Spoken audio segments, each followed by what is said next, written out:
Chocolate and alcohol. Chocolate, haha, yummy. Alcohol, you might think that's yummy too. Good or bad? And probably the two most controversial topics when it comes to food and liquid, and that's why I've picked them. If you had to look at food to say that's good or a bad food, if I had broccoli and apples and salad and lean meat, for example, versus chocolate and beer, most people would probably say that chocolate makes you fat and beer obviously can make you drunk, or alcohol can make you drunk, and they are listed in the bad food category. Would that be fair?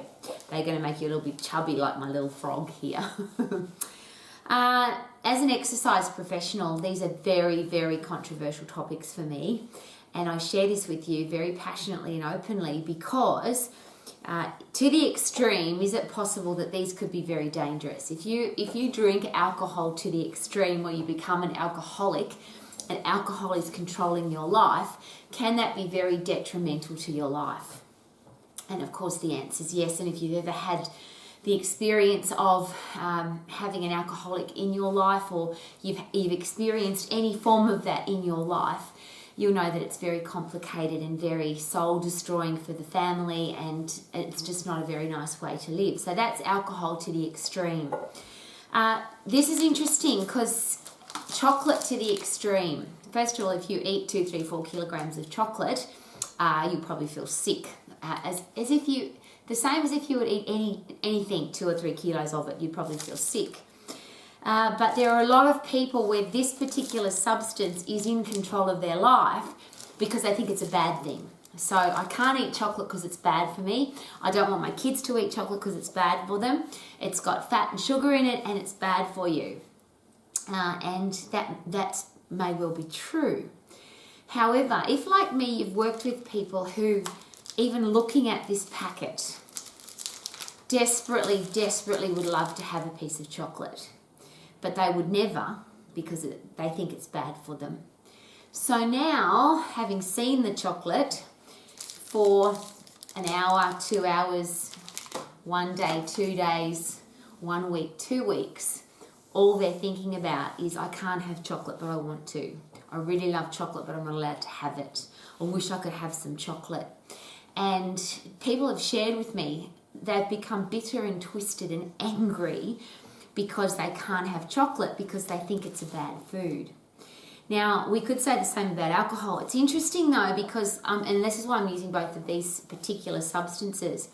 If you have a look at health recommendations, if you look at what the anti-aging experts are saying, if you have a look at the longevity studies, it seems that the people that drink alcohol in moderation, and there's a really interesting word, isn't it, moderation, because moderation for who? But it seems that people who have 1 or 2 glasses of alcohol, and we used to say, oh, it's red wine, it's the red wine that's really good for us.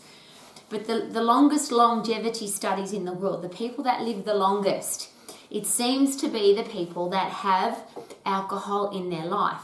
Not, I can't have it, I wish I could have it, I'm going to get drunk on Monday, Friday evening.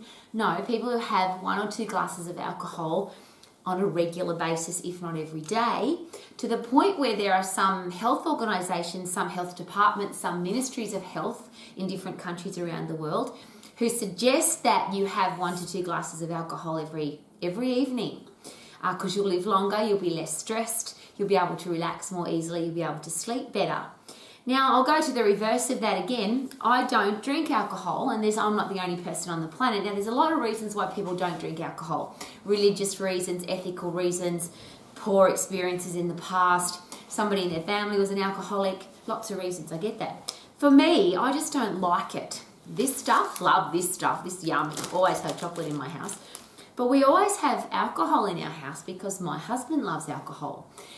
He really enjoys a glass of wine every night. He really enjoys a bourbon. He relaxes with his wine. It's just part of his relaxation process. And could he live without it? Yes, and often does, because when he's got to make weight for a competition. In fact, I'll take that back. He often will cut back on his alcohol, but he certainly doesn't cut it out because he really enjoys it. So as an exercise professional, here's my personal question. what is your conviction about alcohol? What is your conviction about chocolate? And I could go to all of the foods. So there's so many foods that can be categorized as good or bad. There are people who are vegan vegetarians, and if you talk about meat, they think that meat is really bad. There are carnivores who, if you talk about anything that comes out of the ground, whether it's a fruit, a vegetable, or a grain, they think that's really bad. There are people who say that sugar's really bad, and there are elite athletes who, if they didn't have sugar, they would never be able to get enough calories to be able to compete effectively, because they burn so many calories over the course of a day that they need to get high energy, and that comes from sugar. There are people who will argue till the point they want to have a fight with you, whether or not you should eat bread or whether you should eat potatoes. There's an interesting argument about kumara or sweet potato is a superfood and it's good for you, but white potatoes, they're really bad for you. And that argument, again, has come to the point with some people where they will want to fight you. That you can't eat white potatoes, they're bad for you. You have to eat kumara, they're good for you. And I don't want to have that argument. How about you? Would it be a really good idea to find out about the person that's in front of you? So the first question to always ask, of course, is where do you sit? What do you believe? What do you have an opinion about? What do you have a conviction about? Because they're really different things, aren't they? And the convictions that you have, do you need for the rest of the world to be doing the same thing as you? So if you're a vegan vegetarian and you think it's terrible to eat animals, are you absolutely passionate about convincing the entire world that they shouldn't eat animals either? Because that's more like a crusade, that's more like a mission, that's more like a life purpose than if you sit down with somebody and say, don't eat animals, they're bad for you. The reverse of that, if you really passionately believe that being a carnivore and only eating animals or animal flesh, and not even, there's a lot of carnivores that don't even drink milk or eat cheese or butter or anything to do with animals, they just eat meat. If you really passionately believe that, is it possible that for ethical reasons, for religious reasons, for personal reasons, because I love animals, there are a lot of people that will just, you can't tell them to eat meat because they just won't. So whatever your personal beliefs are, is it possible that there are people that will have different beliefs to you? And the question that I always ask is, whatever my beliefs are, do I have to convince other people to do the same thing that I do? When it comes to eating, and this is the next question, of course, why do people eat? So not just what do you eat, but why do you eat? And again, is it beyond the realms of reality that there are people that eat for different reasons? So somebody might walk into my house, see this chocolate, they're starving, hungry, they don't even like chocolate, but because they're hungry, they're going to eat this because they're hungry. So the only food available at Rowie's at the moment is chocolate. I haven't eaten since breakfast, I'm starving, I'm going to eat the chocolate. Is it possible that there are other people that don't eat chocolate normally, it's not part of their eating plan, until they're angry or they're stressed or they're unhappy or they've had a bad day, and then they go searching for chocolate.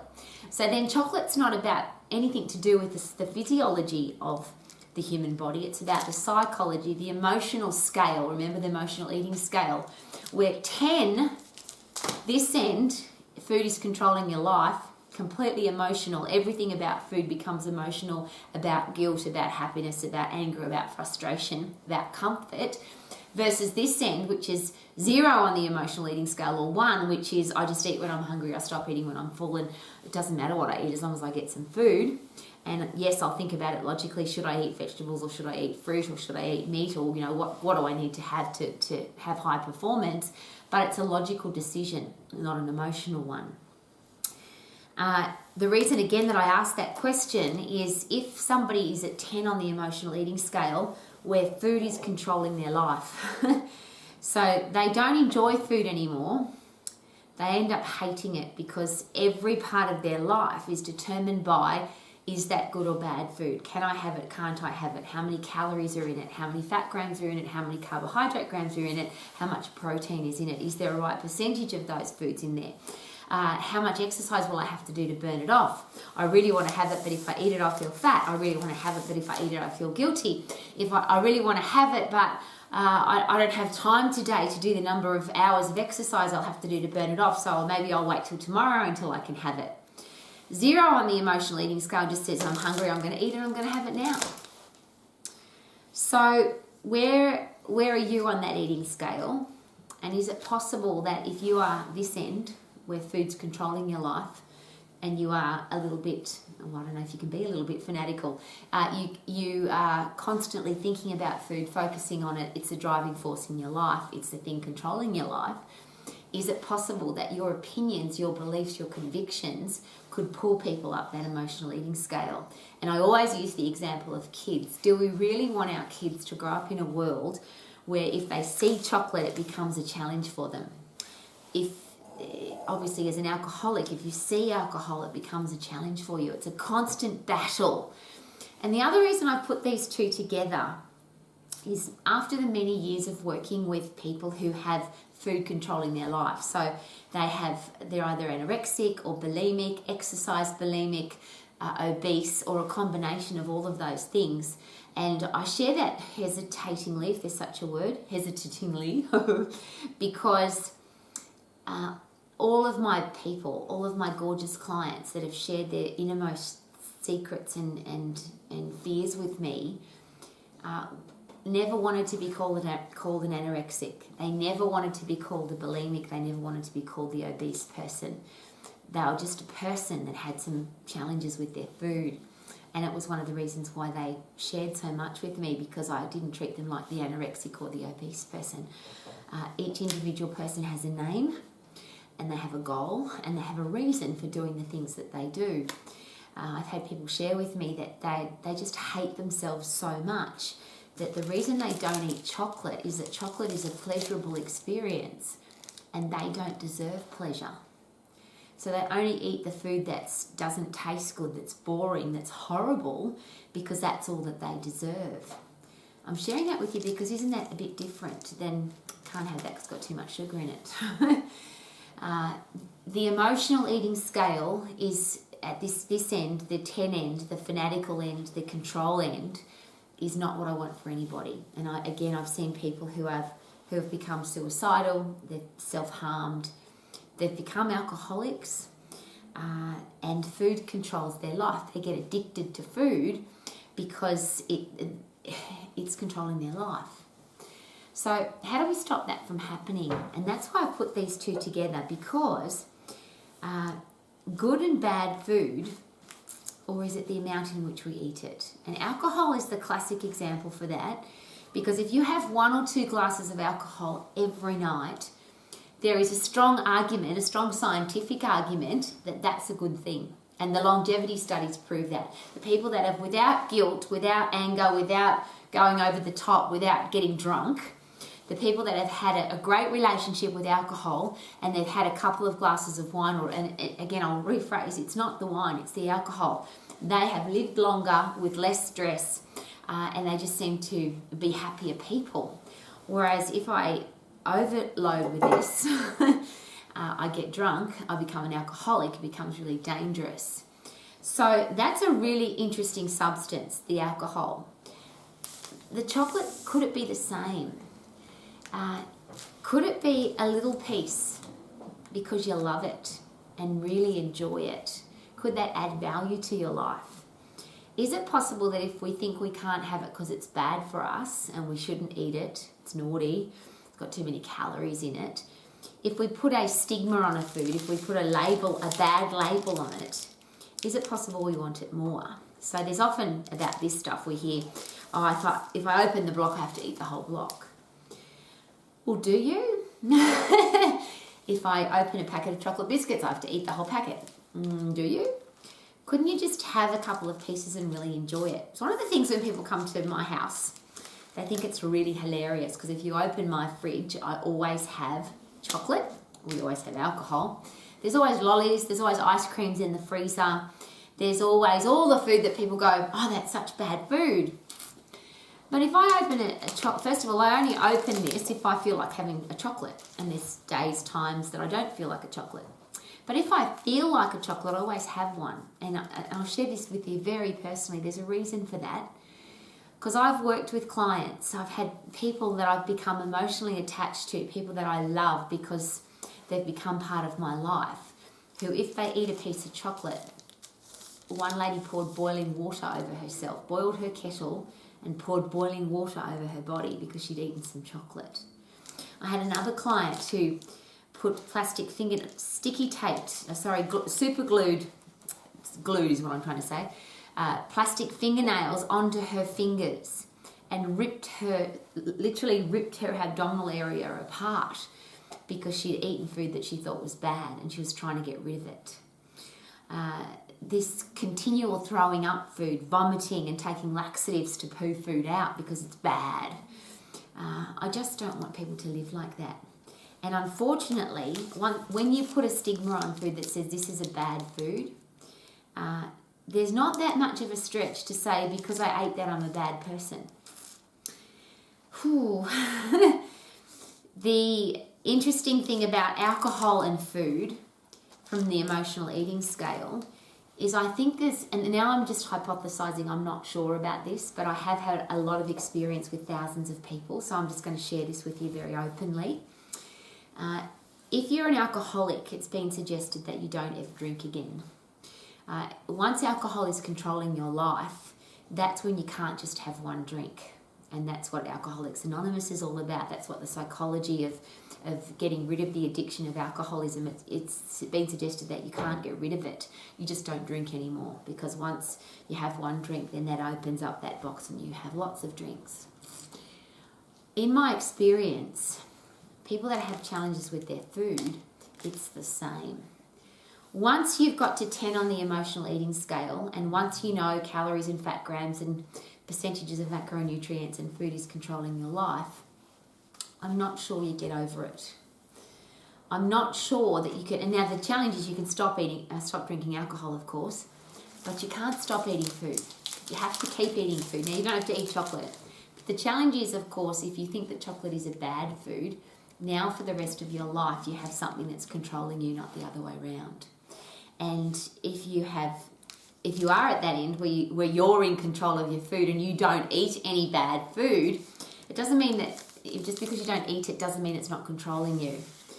If you look at something and it makes you angry or frustrated or guilty or sad because you can't have it, or if you eat it and you feel guilty or angry or frustrated or sad because you ate it, now that they're all emotions, that none of that is logical. If you're hungry and you eat food, that is not bad. If you're in the desert or in the bushes and you're going to die and you come across some chocolate and that's going to keep you alive, then wouldn't you eat it? There are some people that wouldn't, unfortunately, because they think chocolate's a bad food and so they end up dying. Why am I sharing all of that with you? This little frog lives at our house for a reason. Because there's a great quote, and I can't quote it out loud, about why he sits like this, and it goes a bit like this, but I'll just be naughty anyway. It says, "Today, not 1 ounce of fuck shall be given." That's the quote that goes with this frog, and that's why he lives at our house. Because if I'm indifferent to food, I don't care how many calories are in a food, how many fat grams, how much exercise I have to do to get rid of it. It's just a normal part of my life and I thoroughly enjoy it. Or if I don't like it, I don't eat it. Could I be relaxed and casual like my froggy here? And yes, he's got a bit of a belly. But are there people who have a bit of a belly and it doesn't upset them? Are there other people that have more than 1% extra in body fat and they become angry, frustrated, suicidal because their body fat percentage is too high? So I asked that question, would it be cooler to live with a little belly and be happy and healthy and enjoy your life than to be fanatical about ripped abdominals and percent body fat and have a miserable life? Now, the people that have chosen to live their life like that, where they control everything, where they're at the 10 on the emotional eating scale, so food's controlling their life, they control everything they put into their body, they have good and bad foods, they have good and bad amounts, they have good and bad times of the day to eat, and it's all about the emotion. I don't think I can change that. The same as I don't think that I can stop somebody from being an alcoholic.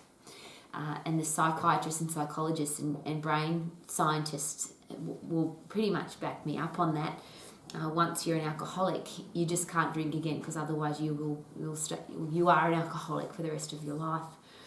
Once you've had food control your life, And as I've shared before, when I did a bodybuilding competition, when I put on a bikini and stood on stage to have people judge my body, I switched my whole headspace from 0 on the emotional eating scale, and I went to 10 in a very short period of time.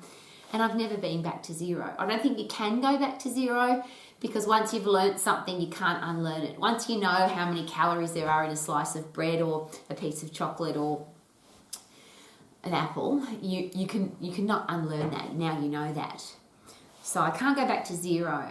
But what I do want to be is like my little frog, where I just relax and enjoy the experience. And as I often share, one of the tools that I've used, and that's why I picked this chocolate. This is a reasonably new flavour of chocolate, and there's a label on here. First of all, even if I look at the label, I can't read it because I haven't got my glasses on, so I would never put my glasses on to read this. I'm not interested. I think, yeah, there it is. There's always a label, isn't there?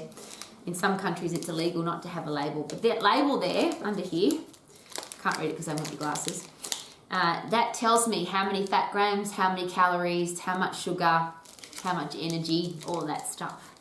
Well, I don't want to know, so I really like new products.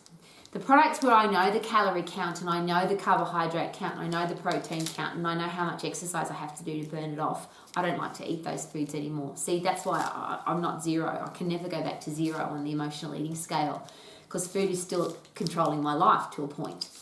What I do, though, is I eat food that I don't know what the calorie count is, and I don't want to know, because I want to enjoy my food. I went to a restaurant in the US, and by law they have to put on the menu, and I think in most restaurants now in the US, but on the menu, but also in the pretty window at the front of the shop, they had to put the calorie count on all the cakes, the cheesecake and the carrot cake and the chocolate cake, all has how many calories per serve of cake. And I thought, that's the quickest way. For me, that's like putting vomit or rat poison on that cake. I don't want to eat it anymore because I don't want to know. I don't want to know how many calories are in the food I'm eating. I just want to relax. Today, not 1 ounce of calorie counting shall be done. Today, not 1 ounce of care shall be given to how many calories are in the food. I just want to enjoy my food. And of course, the last question is, but Rowie, what if you get fat? What if you put on weight? What if you're not healthy? Well, that's called a great measurement of how do you feel. And I always ask this question of everybody else, but more importantly for me, I ask this question every day. Rowie, do you have a stack of energy today? Rowie, are you performing at your best? Do you love what you see in the mirror and the way your body feels in the shower, when you shave your legs and when you soap yourself down? And are you getting the results that you want from your eating and exercise plan? And if the answer is ever no on any of those, I change something. So it might be that if I thoroughly enjoy a full block of this every night, and we always have a joke at our house because a family block, if there's only 2 people in your family, then that is a family, isn't it? We just happen to have puppy dogs that enjoy chocolate as well. Interestingly, I'll just touch on that. If you're a vet, you'll probably be angry with me straight away. I've heard so many times from vets, don't feed your dogs chocolate. They don't like it. It's bad for them. My little Broodie's been eating chocolate all of his life. He's 20. Now, that's an argument from the extreme. But I'm not the person that says to my dogs or anybody else in my life, you can't have, mustn't have, don't have, shouldn't have. Let's all have what we really enjoy. I've also got a dog that if I could give him this right now, open it up, put it in front of him, and Bentley will just sniff it and walk away. He doesn't like chocolate. Wouldn't that be nice that we were completely indifferent to the foods that we don't like? We were completely indifferent to the foods that we do like. We just eat them when we're hungry. We stop eating when we're full, and we enjoy everything. So whether alcohol is your thing because you really like it, whether chocolate's your thing, whether takeaway food's your thing, I don't care. I'm an exercise professional who wants you to enjoy your food. I want you to be healthy, fit and strong, have a stack of energy, perform at your best, look and feel great about what you see in the mirror and get the results that you want from your eating and exercise plan. And if that sounds good to you, could it be a really good idea to take off the pressure? There are no good or bad foods, only the amount in which we eat or drink them. And could we just enjoy them rather than can't have, mustn't have, don't have, shouldn't have? Could that be a good idea?